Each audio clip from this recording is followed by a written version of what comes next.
June. I am originally from Michigan, a biologist by education. Spent 45 years in Michigan. Didn't really ever work as a state agent for a couple of years. Wasn't a real good marriage between me and the state of Michigan on different things. So I said goodbye there and I started my own business. And that business was to just be involved in what we do, which is trafficking. And many of you are just here today.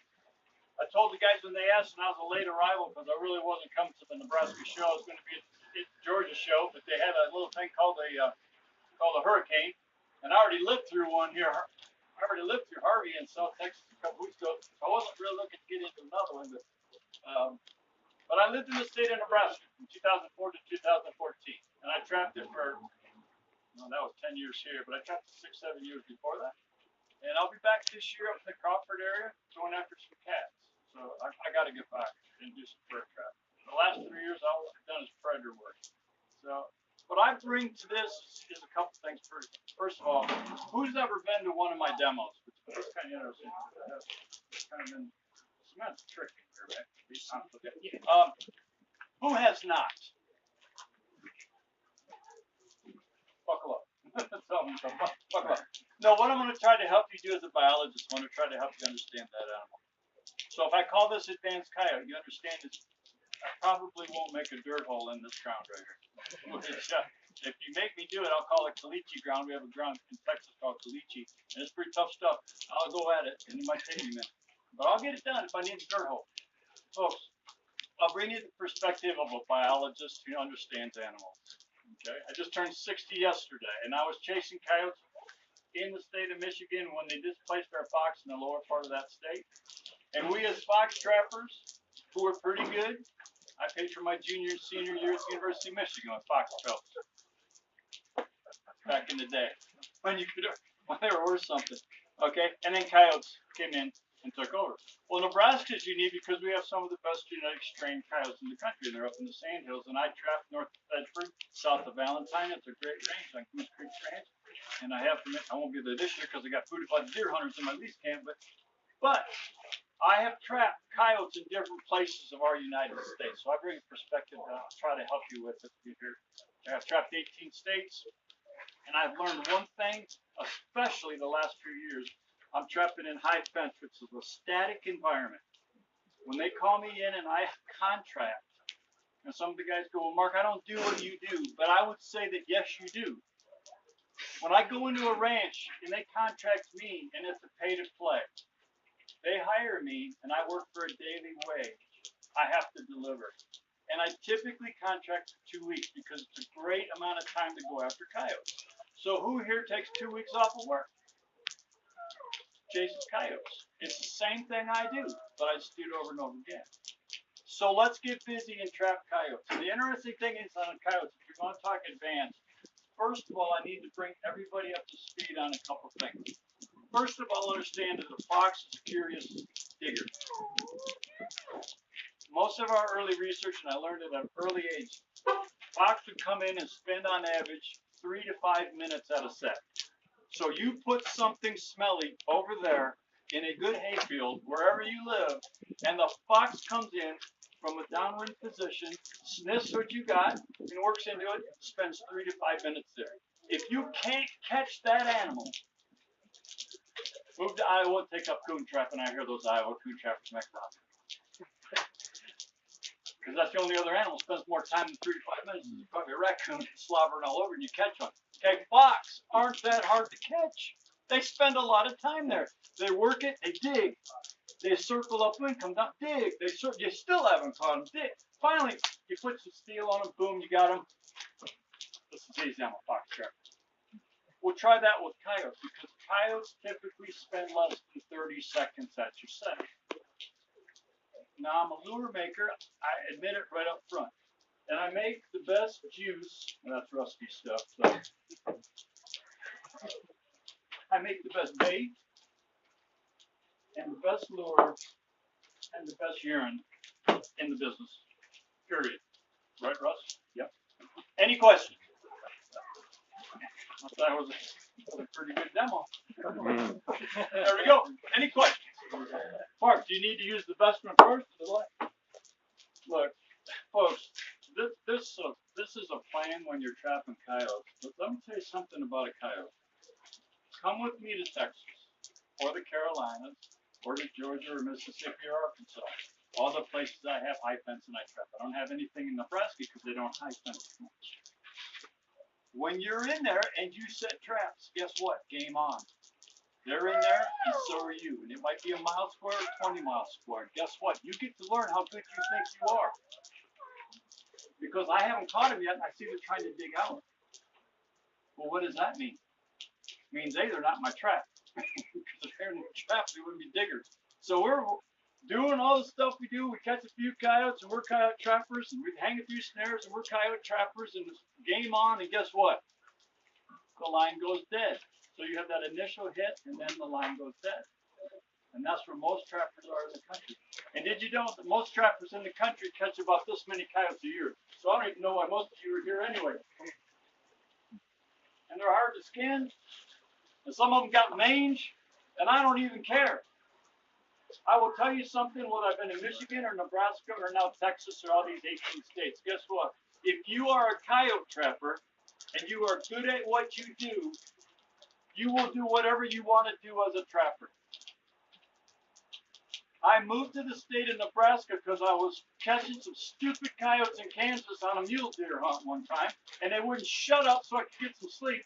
And illegally, I didn't have a license for trapping, I grabbed some bunkhouse traps and I went down into the wash behind the mule deer camp, and I caught those stupid coyotes. I didn't catch them for fur. I wanted to sleep. They kept howling in the middle of the night. Shut up! The guy who owned the camp knew a guy in Crawford with tens of thousands of acres who needed a trapper. If you're good at coyote trapping, like beaver trapping, it's the two animals that will get you on a lot of ground to do whatever you want to do. How do you become a good coyote trapper? I'll help you on an advanced way. I wish it was this easy. You got to start sort of at the beginning, and some of you have been to my demos before. Just bear with me because I got to bring some of the folks up to speed. First of all, who's seen a coyote demo here at this convention already? Have they had more than one even? Have you seen several? I mean, it can be totally confusing. Most of the time when I'm on the phone, I'm talking with somebody who's starting to want to be a better coyote trapper, and the first place they've gone is YouTube, and I don't go there, and I don't know what's on it. I mean, I'm tech savvy, but I don't know. But that person is totally confused, because most of the people giving you advice today don't know how to trap. And if they do know how to trap, it sure ain't coyotes. Or at least the ones I've ever met. Coyotes are smart. They ain't stupid. They're not smart, but they're fast learners. So the things I'll help you with, understand if you don't do it right, they learn. What do they learn? We're in the static environment. They dig out. So you don't see that out there. They don't show that to you. They just leave. They go 2 farms over. They wait till you go back to work, and then they come back. That stupid trapper went back to work. Man, that guy comes every year. Same green truck. Same guy with him. Same Hallbackers 100. We love that guy. Mm-hmm. Yeah, see him next year. Happens over and over. When I go do instruction work, sometimes I got to take my D-hand up, and I just want to hit somebody with it. Because they're doing stuff that ain't working.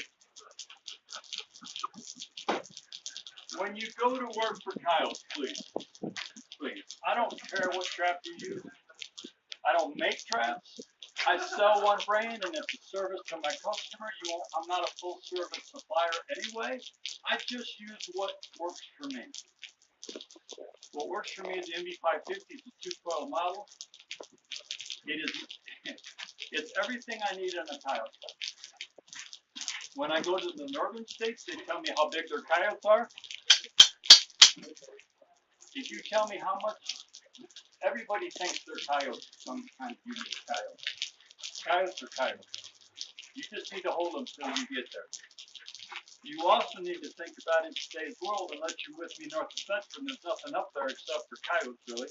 you have to think about certain things. If I'm outside of Sidney, Nebraska, and I'm trapping on the guy's farm near town, guess what? I got to think about the guy's dog. Very tender, very forgiving. There are a lot of traps coming out now, guys. There's too much trap. There's too much trap. And if you use them, you'll be asked to leave that farm. And not only will you be, okay, when you hurt that guy's dog, you'll be kicked off. Guess who else kicked off? Me, him, and every young lad forevermore. So I'm getting to the point, I'm old and crusty. Please, will you use good gear? Also, please, if you want to be a coyote trapper, you've got to do one thing. When the guys check into the academy night one, it's equipment night. We see the different equipment for the 12 guys that are there. You get your gear, because we're leaving in the morning. You get your gear. Let's look it all over. Typically, I'm looking in the back of a guy's truck, tell him to get 2 traps for tomorrow. And he's rummaging through his gear. Fine. I don't care what brand. Got jig traps, sterling traps, MVs. We got bridgers. We got all flavors. Wonderful. I don't understand why folks have different brands of traps if you want to be a coyote trapper. There's a thing called muscle memory. And when I work this trap and I'm on the ground and I hit it, every time I know how to break that trap open. Every time I know how to flip that dog with my wrist. Every time I know how to put it. Who amongst you is a service guy? You're an electrician. You gotta let it. You know what? Actually, in Nebraska, any linemen here?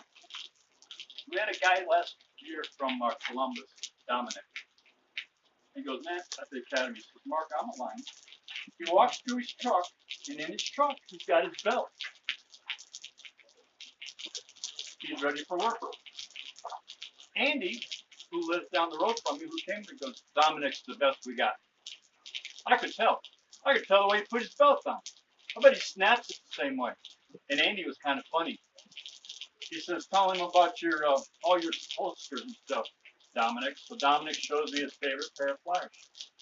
See, when he's up there on the high wire, I don't know how those guys do all that stuff. It sounds crazy to me.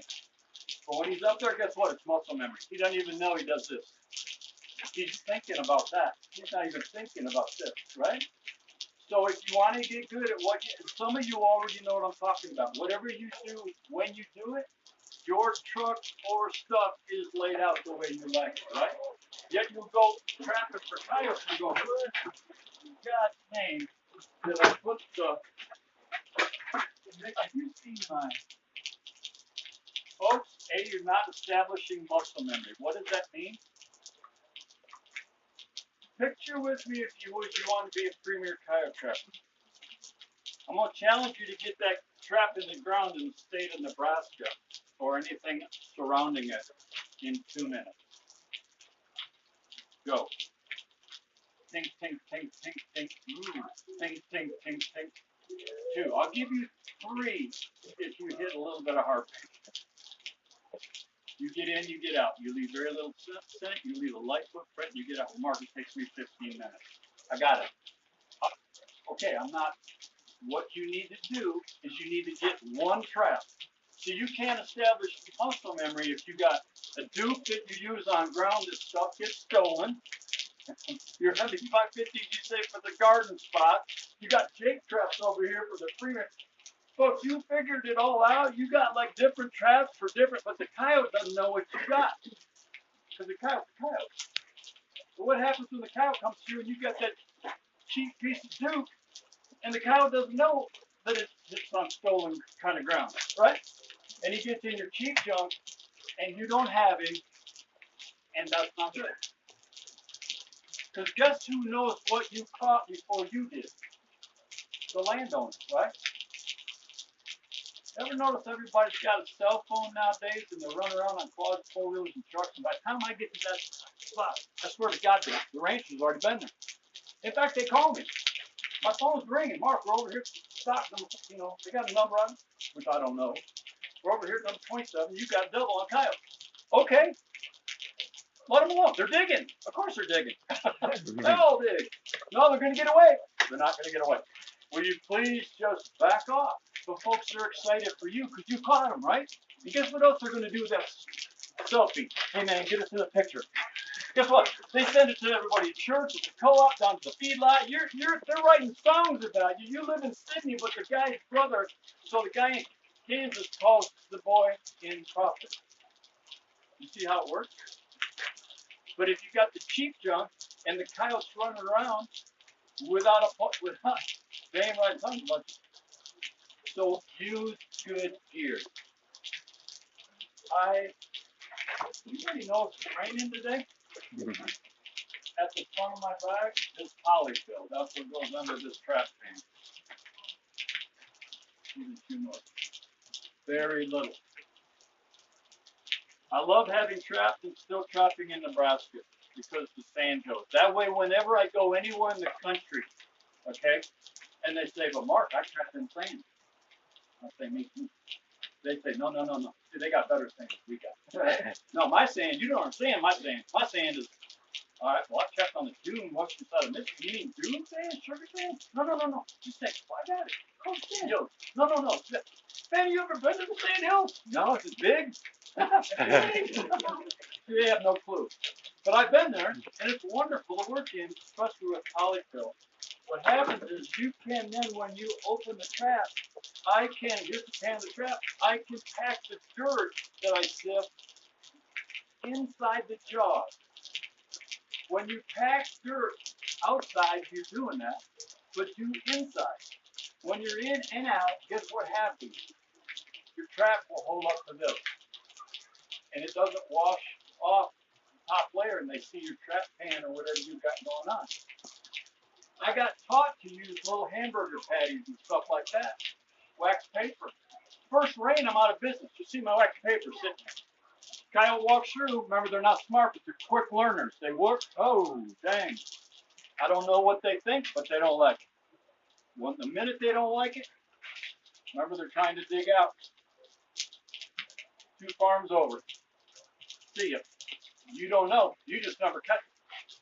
You never optimize how much. And it's tough in the predator game because what happens is you would go home and they call you because they're still killing things. Ah, crap, I got to go back again.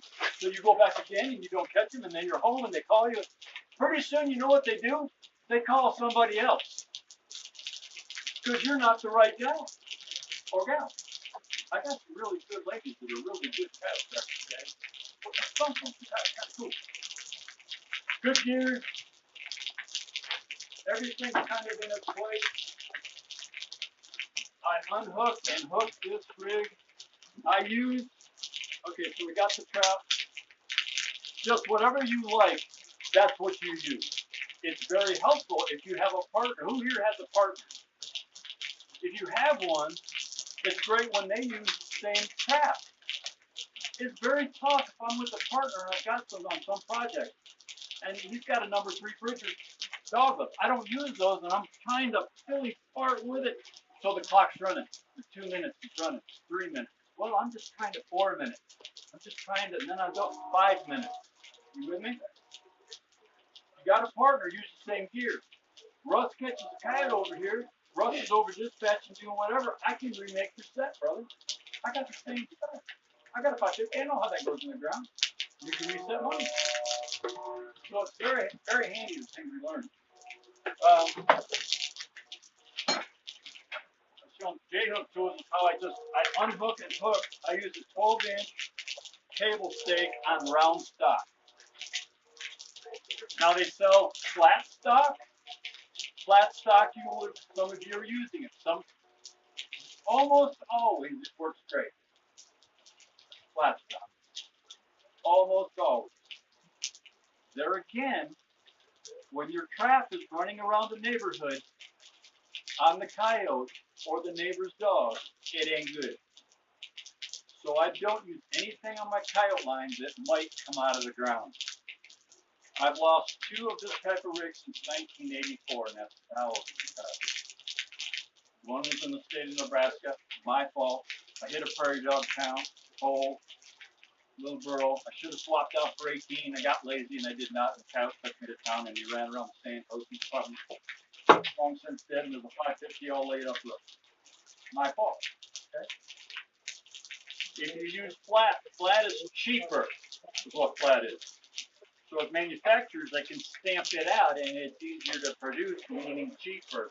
But I don't care about a few bucks more for round stock. What flat does, and this, who lives where it rains? Everybody here rains. When you right after you get a line set out. Yeah, it never rained. Yeah, well, when I was in Michigan, it never rained till Halloween. The season started November 1st. Swear to God, you'd be looking like trick or treating. Like, really, Lord? It's going to pass tomorrow, really? And you're right, every year. That's how it works. And Michigan's an interesting place. It's shaped like this, so if you. So when we lived there, we would tell each other, so where do you live? I live right here. And then you say, where do you live? I live over here. Yeah, so that's how we. But the whole state's surrounded by lakes. So guess how much moisture you get. Like, oh man, it's coming from the east. Oh man, it's coming from the west. Oh man, so you just learn to deal with it. Here's the thing about rain, folks. Guess when the coyotes are moving? It's called a front. They love it. As a researcher and a biologist, over and over and over, we get satellite pings that are on the move right now. Not when it's a heavy downpour, but they're hunting hard. They can smell good. Those of you that hunt with your Brady's, I got a Brady, can smell good when there's a little moisture, right? So can they. So guess when they hunt? Front. Guess when your traps are out of action? Front. Backwards. Yeah. Yeah, you get them all up when it's bluebird. Oh, there we go. And sunny. I love today. It's a little crisp. They're holed up, waiting for the next front. So, just things you learn. You get to cheat when you're a biologist. So guess when the greatest movement of coyotes starts? I mean, the time of the day, the 24-hour clock. It's midnight to 5 a.m. That's the greatest movement on a coyote. When they're the most active, no matter what area you live in. So you can go ahead and get started checking those tests about 5:30 before you go to work. Do it right after. Some people tell me why I like to wait till later, like 7:30, 8 o'clock. I don't want to bump one. Well, you can bump one at 11 o'clock. But they're most active between midnight and 5. So get up early, get your line run, and get it up. Get done. That might help too. As far as that, when I'm coyote trapping, no matter what state I'm in, I come to your backyard. The first trap I put in the ground is going to be a dirt hole. The first smell I put in the ground, and I've never even been to where you live, and I don't, is red foxgland lure. On my line is fox friendly, but there's a lot of good foxgland lure. I'm going to team it up with a bait down the dirt hole. Why do I do that? Because 40 years of nose has shown me that red foxgland outproduces every smell I use. And I'm a lure maker. I got all sorts of funky stuff.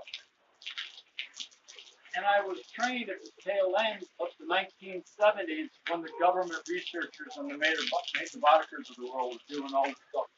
And they were trying to find the secret sauce. The secret sauce to tell all of the USDA trappers what to use. They never found it, so they don't do much research anymore. But we know some of the best smells, period, for coyotes based on that 30 years of research. Who knows what the #1 smell was, period, against all patients for coyotes? No, it's not a lure. Well, canine called great lure. Yeah. And back in the day, Russ Carmen stuff. Russ Carmen stuff is the #1 lure in Australia, too. And mine's #2. I'm going to Australia next year. I've never done it in a while. Dingo dogs down under. I don't even know. I'm going the whole month of October. All I know is they showed me YouTube and they're shooting these dingo dogs with 30-06s, and I thought it was plenty. It's like, boom! Wow. Yeah. And I asked David Hughes, he's the biggest trap supply dealer in the county. He's sending me these links, and I'm saying, why'd you shoot them with the 30-06? So they don't get away. I think, by the way, you shoot your coyote with a 30-06, dingo's a little bigger, but they don't get away. I was trying, I think when I go there, I'm going to chat with them a little bit about blood at the set. There's definitely blood at the set. Dirt hole. It's your production set. And I don't care if you live in Fort Calhoun on the east side or you live over here on the west side, in Kimball. I don't care. Throw a dirt hole in the ground. If you go in the eastern United States, you're going to make two little punch holes about 9 inches apart for bait and lure. But in Nebraska, our dogs like that gopher-sized hole because of my nose. I keep notes when I am putting something in the ground. And if I trap with you and you don't keep notes, I will ask you if you don't mind if I keep notes for you. When I first met Hudson Johnson from Georgia on a Texas job, he invited me down to Texas. That was my first foray. I'd never met the man other than the national convention, and we're teaming up, and we're grabbing our gear and putting it in his buggy. Okay? He had a cooler of lure, which is awesome. I have a bucket. Okay? In that cooler, who has a whole bunch of lures and you're just proud of it? So he did too. I bet there's 100 bottles in there. One bottle. And all I could, he said, what do you think? And I said, which one works best? To which he was confused. And some of you maybe, I said, which one works best? He said, I guess I don't know. I just pick one. And if you keep, he liked to move it up, like to shake it up a little bit. And I said, well, do you mind if I keep notes? He said, I don't care. So when you put on the ground, I said, what is it? Some of the labels were off. You write numbers on it. Oh, folks, I'm just trying to cheat. If you've got something in your bag and it's working better, we should know. I see the man 3 years later. We worked on this project, and he shows up. He's got a satchel. And in that satchel, there's 2 lures. I said, Johnson, what's that? He goes, my lure bucket. I come a long way. I said, 2? Can we do like 6? Sometimes you need a little bit of extra something. He goes, June, you told me whittle it down. I figured out. And he'd be throwing out the stuff can't catch a cold. And he whittled it down. But don't whittle it down that much. Look, Red Fox Land is the place to be. The answer to the question for what's the best attractor, government research, beaver capture. Number 2, mink land. There's a reason I put some of this stuff in there. It ain't brain surgery. I just cheated. And so can you. Who traps with mink land? Man, you ought to. All day long. Okay? Mice, bobcat meat, all that kind of stuff is in there. All the different types of agents that are very attractive to coyotes no matter where you're at. And that's helpful for me because I never know where I'm going to end up and what I'm going to be. I know they're going to be coyotes. One of the things I found with coyotes is unique. Sometimes, like I trap with bobcat meat, some of you might like beaver, some of you mice, some of you venison. Here's what I'll say on meat. And we've learned a lot in the last 5 years. So, the largest coyote research study is being conducted in the United States right now. That is being 7 states, 11 universities. It's pretty cool. University of Georgia is the lead. And they are looking at the predator-prey relationship and how many coyotes are transient and how many are not. So when you go tap a certain section, you're probably going to have a pair. And in the state of Nebraska, I roughly estimate a pair per section. Roughly in the standards. Roughly. Now some areas are really thick with them and some are avoid. You get in different places in the country. Ag holds more coyotes than non-ag. So it just depends on where you're at. But you have resident coyotes, and that's about 80% of your population. When you go in and you're on a farm, keep notes of which farms are the best producers. When I go to a new area, and being involved in this coyote research, here's what I did. I'm the location guy. Johnson and Dowd and some of the other trappers I work with, they just let me do it. Because I've done it a long time. So I'm sitting there with a dope beverage, a bowl of chili. I just arrived in the town wherever, Alabama. I've never even been to South Carolina before, North Carolina. I am this. I got my laptop open. So can you. Google Earth is awesome. And I'm looking for a couple different things.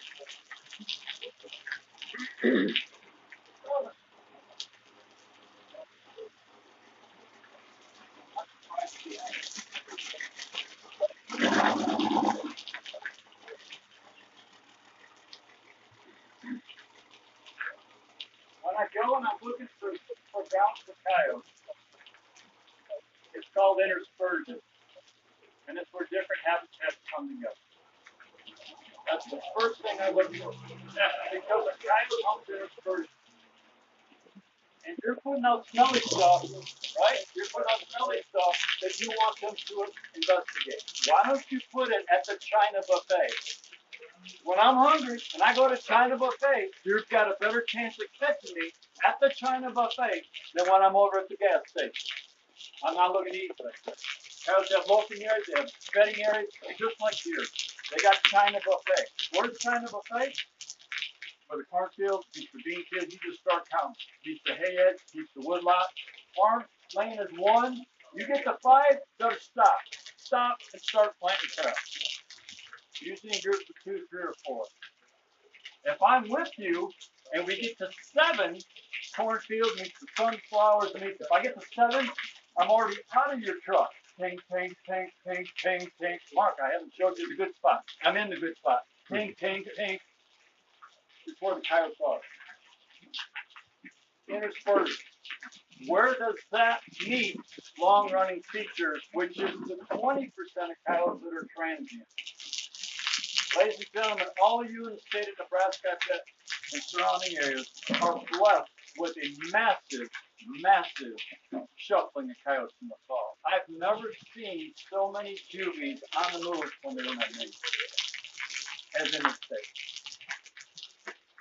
When they leave home and they go on average 30, 40 miles, God love them.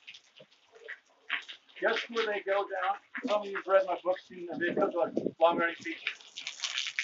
Railroad grades is number 1. River basins number 2. Power lines, all of the long-running features. So where that long-running feature meets the interspersion, all the woodlots, the changes of terrain, I will take my trap and go there versus just setting traps. You know, when I first moved to the state of Nebraska from Michigan, I was your man for 7 years. I had tens of thousands of acres, and I was like a kid in a candy store. Up and over hills, and I said every gate opening, every stock tank, every Y in the trail. I needed more traps. Give me more traps. I mean, I was checking traps, not catching much. So one day I stopped. And I just slowed down, and I was up in the north end of the state, South Dakota border, and because I had caught 1 coyote that day, it wasn't long to see. And I saw 9 coyotes that day. That's how good I was. I saw 9. Thought they were antelopes. No, they're just coyotes run away. And I stopped the predator call. And I had 3 groups of coyotes coming in at me. And I was on a side hill. You know, in Nebraska's got a lot of them. And I watched those 3 groups of coyotes, and they were coming into my call, but they weren't looking at me. They were looking at each other. Each of them a few hundred yards from each other. And I sat there, put my gun down, my call down, and just took it all in. Like, what is going on? I got a group. I got 2, 2, 2. I'm on the edge of home range, boys and girls. I'm on it. You can't see it. If they all had collars on it, we could hang them and see where they go a lot. And you would know that. You could put your traps right there. So the next, I noticed this old 2-track went right down through this little valley. And I just decided to set 4 traps there that day. And I had 3 coyotes in that corner. So I learned that location is the where to be. And the reason I predator called that is I was on interspersion. I had that side hill. I had all the ag kind of came and stopped, and they couldn't farm that. You couldn't farm over that edge, so I just went over that edge. I solicited the coyotes off that ground, up near shadow. And it just taught me about Nebraska. That I didn't need to be at every Y opening, because that's not where the coyotes are. So some of you will be doing that, and this might be helpful. I would say one thing we've learned on bait that's very interesting, and I'm just chatting about it among my friends. Use what is very good for you and keep notes. But what we found on the research project is when I catch something or Rusty catches something, we catch something as a team. When we go out in groups of 2, what's your name, sir? Mike? Mike and I are teamed up. The researchers give us 35, 36, 37 collars. These collars cost about $2,700 each. We have $80,000 worth of collars, and they sit in a little box about this big. When we go to dinner, guess what? We take the box. It doesn't say it's tamper. That little box, 80 grand. Guess what the researchers want the 80 grand? They want them on coyotes running around. Because they can't do any research if it's in the box at the restaurant. So the researchers are always calling you and asking you how you did, but every night I have to enter the data. And I also have to answer everything we catch. Like, we catch a fox, I gotta log it. We catch a porcupine, I gotta log it. Badger, I gotta log everything. Coyote, of course, I gotta log that. Takes me a little longer, that's good. We get paid for coyotes, by the way. We don't get paid for porcupines. Okay, I gotta log it. And as I'm logging it, and Rusty and I were notorious, we were just about to get done with the collars. But the collars, each coyote was $400. And Rusty made 200, and I made 200. And I just kept telling him I need more collars. Because 35 collars is $13,000, and we would split that, and if we can get done in a week, that's a good paycheck, ladies and gentlemen, for a coyote trapper. I don't care who you are. And some of you are getting better and better, and there's just opportunities. I'm going to tell you right now. In this country, there's more and more opportunities for coyote trappers. I'm just going to tell you. This year, I did a coyote research, or a coyote urban control seminar for the second biggest franchise of coyote guys in the country. There in Houston, Texas. And there was 200 attendants. And I was just doing, in the afternoon, showing them how to catch coyotes. And they're in small, mid-sized markets all over the country. They're doing it right now, getting paid.